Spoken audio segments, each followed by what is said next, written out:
please subscribe and don't forget to press the bell icon to get notified whenever we upload a new video. परिस्थितियों का एक मारा बेचारा संजय दत्त और उस पे तमाम जुल्म समय के हिसाब से ढाए गए और उसको उस फिल्म में ऐसे प्रोजेक्ट किया गया, माफ़ कीजिएगा मुकेश त्यागी जी, उस फिल्म में ऐसा भी हिरानी साहब क्रिएट नहीं कर पाए उस कैरेक्टर के साथ कि किसी दर्शक की सिंपैथी जुड़े। आप फिल्म दोबारा देख लीजिएगा मेरी रिक्वेस्ट पे, पूरी फिल्म आप देखिएगा, कहीं से नहीं लगता कि उस आदमी को एक पैसे का अफसोस था अपने किए हुए चीज़ पे और उसको कैसे दिखाते चले गए। वो डीजीपी हैं हमारे साथ पूर्व उत्तर प्रदेश के विक्रम सिंह जी। विक्रम सिंह जी, आप न सिर्फ पुलिस महकमे को हेड करते थे, सामाजिक ताने बाने को भी आप देखते थे, क्योंकि जो अपराधियों से आपका इनकाउंटर होता था, यानी मिलते थे उनसे, उनकी मानसिकता को समझते थे। ऐसे लोगों का जब चरित्र चित्रण किया जाता है और उनको ये दिखा दिया जाए हीरो के तौर पे कि नहीं साहब ये बिल्कुल एक परिस्थिति में फंस गए थे और इनके साथ सिंपैथी रखनी चाहिए, मीडिया को गालियां दी जाएं क्योंकि मीडिया ने गलत दिखाया उनको, ये चरित्र चित्रण हम समाज में पेश करना चाहते हैं। हम ये चाहते हैं कि लोग इससे इंस्पिरेशन लें। संजना जी आपके पास आऊंगा एक एक करके, पहले विक्रम सिंह जी। नीरज जी, आपने बड़ी माकूल बात कही है। हमारे यहाँ क्या अनिवार्यता है कि इस प्रकार के तत्वों को महिमा मंडित करें कि जहाँ तक बात है, जहाँ तक मुनाफे की बात है, तो आचार्य विनोबा भावे, महादेवी वर्मा, महाकवि सूर्यकांत त्रिपाठी, निराला के ऊपर पिक्चर बनाएंगे तो वो फ्लॉप होगी, शायद उसमें आपको एक दिन का भी वसूली नहीं हो पाएगी। तो सुल्ताना, मान सिंह, फूलन देवी और संजय दत्त के ऊपर अगर फिल्म बनाएंगे तो उसमें मसाला है। जनता ये नकारात्मक सोच देखना चाहती है, लेकिन जनता को भी देखना चाहिए कि सपनों का निर्माण जो कर रहे हैं निर्माता, कहीं ऐसा नकारात्मक संदेश तो नहीं दे रहे हैं। हमें बचाव के पक्ष के वकील की तरह बात न करके ये सोचना चाहिए कि जो व्यक्ति दाऊद इब्राहिम, अनीस इब्राहिम, जो विश्व का शीर्षस्थ उग्रवादी और अपराधी है, अपने पास 3 AK-56 राइफल रखना, 20 ग्रेनेड रखना, 400-450 कारतूस रखना, एक 9mm पिस्टल रखना, और आप कह रहे हैं कि ये आदमी फिल्म बनाने लायक है। ये ताजिंदगी एक क्लास हिस्ट्री शीटर रहेगा। और हिस्ट्री शीटर के ठीक है, आप फिल्म बनाइए, पैसा तो शराब बेचने से भी मिल जाता है और बदनाम बस्तियों में भी मिल जाता है और ऐसी फिल्में बनाने से भी मिल जाता है। सोचिए, क्या ये संपत्ति है या विपत्ति है? क्या ये अनर्थ है या अनर्थ है? ये आपको सोचना होगा, आप किस तरफ खड़े हैं राष्ट्र निर्माण में, या युवा को गलत संदेश कि हमारे इतनी महिलाओं से संबंध है, ऐसे व्यक्ति को आप महिमा मंडित कर रहे हैं। जी विक्रम सिंह जी। संजना गगरानी भी हमारे साथ हैं, गलरानी जो अभिनेत्री हैं। संजना जी, उम्मीद करते हैं आपने फिल्म देखी होगी, कैसी लगी आपको फिल्म? इंस्पायर हो गई आप उससे? जी देखिए, एक फिल्म होती है आखिर में। You can not be treating a film as काल्पनिकता से हम उसे जोड़ नहीं सकते।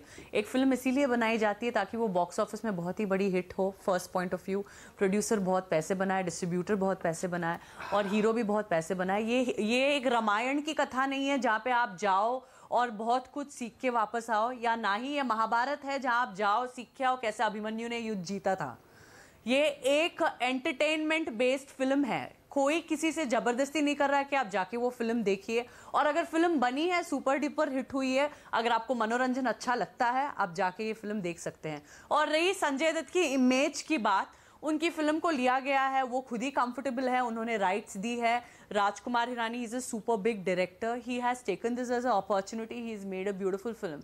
इस फिल्म, ये बहुत ही एक इंटेंस फिल्म है और इस फिल्म से आज के नौजवानों को मनोरंजन जरूर मिलेगा और एक सबक जरूर मिलेगा कि आदमी क्यों जिंदगी में एक ड्रग एडिक्ट की राह पर ना चले। हर एक जो कोई ड्रग एडिक्ट की राह पे चल रहा है उसको, मतलब वो अंदर से बुरी तरह से हिल गया होगा कि ये बर्बादी की सीढ़ी है और कोई बर्बादी की अपनी सीढ़ी से कैसे बच के बाहर निकल पाता है। वो भी एक संजय दत्त जैसे आदमी उस फिल्म में निकल गए क्योंकि उनके पिताजी में उतनी ताकत थी कि उनको यूएस तक ले गए, रिहैब में डाला। पर अगर यहाँ पे अगर कोई गरीब कोई ड्रग एडिक्ट बन जाता है तो वो ये जो फिल्म देखेगा वो तो अंदर से हिल के रह जाएगा कि मैं जरूर कोई गलती ऐसा नहीं करना चाहूंगा। तो ये एक अच्छा मैसेज इस फिल्म में जरूर पूरी जनता के लिए है और हमको हमेशा पॉजिटिविटी पे ही फोकस करना चाहिए। जी गलरानी जी, संजना जी, आपने जो बात रखी मुझे उससे ये याद आ गया कि जो डाकू होते थे वो लूटते थे महाजनों को, उसके बाद वो पैसा गांव में जाके बांट देते थे गरीबों को। अच्छी फिल्म बन सकती है इस पे। आलोक गोस्वामी, आपने क्यों लिखा? अभी आपने सुना संजना जी ने कैसी बात रखी कि आप अच्छी चीज़ें देखिए ना, बुरी चीज़ें क्यों देख रहे हैं? और पैसा कमाने के लिए फिल्म बनी है, सबने कमाया। जी देखिए, संजना जी की अपनी मजबूरी है, वो उस फिल्म उद्योग से आती हैं, उनको उसमें रहना है, उसमें काम करना है, तो पानी में रह के मगरमच्छ से तो बैर नहीं कर पाएंगी। इसलिए संजना जी, एक मिनट मेरे को बोल लेने दीजिए। अगर आपको लगता है कि इसमें बहुत बढ़िया मैसेज जा रहा है ना, वो मेरा गोल है। संजय जी, आलोक को कंप्लीट करने दीजिए, उसके बाद आप हिंदी में करें, इंग्लिश में करें, उर्दू में करें, किसी में करें, but you are from the film fraternity, so you have to speak like that only. आप अगर जहां तक सोचती हैं कि यूथ को मैसेज जा रहा है कि वो इस तरह की राह ना पकड़े, और अगर आपको ज़िंदगी में इस तरह की राह पकड़ में आ जाती है तो उससे कैसे बाहर निकल करके अपनी लाइफ को उस मुकाम तक ले जाए जहां संजय दत्त ले जा पाए हैं, तो संजय दत्त ने और भी काफ़ी काम किए हैं। क्या आप ये भी चाहती हैं कि आज का यूथ ये सब काम करे? क्या आप वो भी दिखाना चाहती हैं? और अगर आप कहती हैं कि ये एंटरटेनमेंट है, ये एक पॉजिटिव एंटरटेनमेंट है, तो madam I don't agree with you, क्योंकि एक बहुत बड़ी रिसर्च हुई है। अगर आपको पता हो या ना पता हो, पता नहीं पता होगा तो पता कर लीजिए और जाके देखिए। वो रिसर्च की है IIM अहमदाबाद के प्रोफेसर धीरज शर्मा ने। उन्होंने पूरा एक सर्वे किया है 1960 ऑनवर्ड्स टिल डेट, और हर 10 साल की 50 फिल्म्स उन्होंने चुन करके उनको एनालाइज किया है, और उसमें ये कहा है कि जो आज का यूथ है वो उस फिल्म में दिखाए गए चरित्रों को, उसके कैरेक्टर्स को एम्यूलेट करता है, वो चाहे पॉजिटिव हो चाहे नेगेटिव हो। और अगर आपको फिर भी लगता है कि केवल वो यूथ उसमें से फिल्टर करके एंटरटेनमेंट ले लेता है, तो मैं आपको एक छोटा सा उदाहरण दे सकता हूं जो मैंने अपनी आंखों से देखा है, और जो मैं आज 2 साल 3 साल के बाद भी वो नहीं भूला हूं।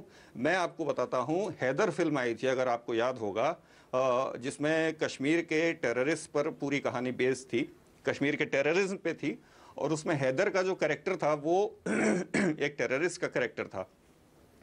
कोई दिक्कत नहीं है, अगर आप टेररिस्ट को दिखा रहे हैं तो असली में उसके टेररिस्ट के जो कारनामे हैं वो दिखाइए। लेकिन वहाँ हो क्या रहा था पर्दे पे? अनुराग कश्यप जी ने ये फिल्म बनाई थी। जब वो हैदर नाम का किरदार, जिसे शाहिद कपूर जी ने प्ले किया है, वो जब उस फिल्म के अंत की तरफ गन उठा करके हमारी सेना के सैनिकों को ललकारता है, तो आप यकीन मानिए, लिबर्टी सिनेमा दिल्ली का, और मैं उसमें बैठा हुआ था, और उस दिन ईद की छुट्टी थी और नीचे क्राउड भरा हुआ था, वो तालियां बजा करके उसके ऊपर और नारेबाजी करने लगे थे। ऐसा लग रहा था कि they were with Shahid Kapoor, they were with Haider, not Shahid Kapoor, Haider. तो अगर आपको लगता है ये सीन से लोग एंटरटेनमेंट की शिक्षा ले रहे हैं, तो I am sorry for that, कि आपकी समझ को थोड़ा और परिपक्व होना पड़ेगा।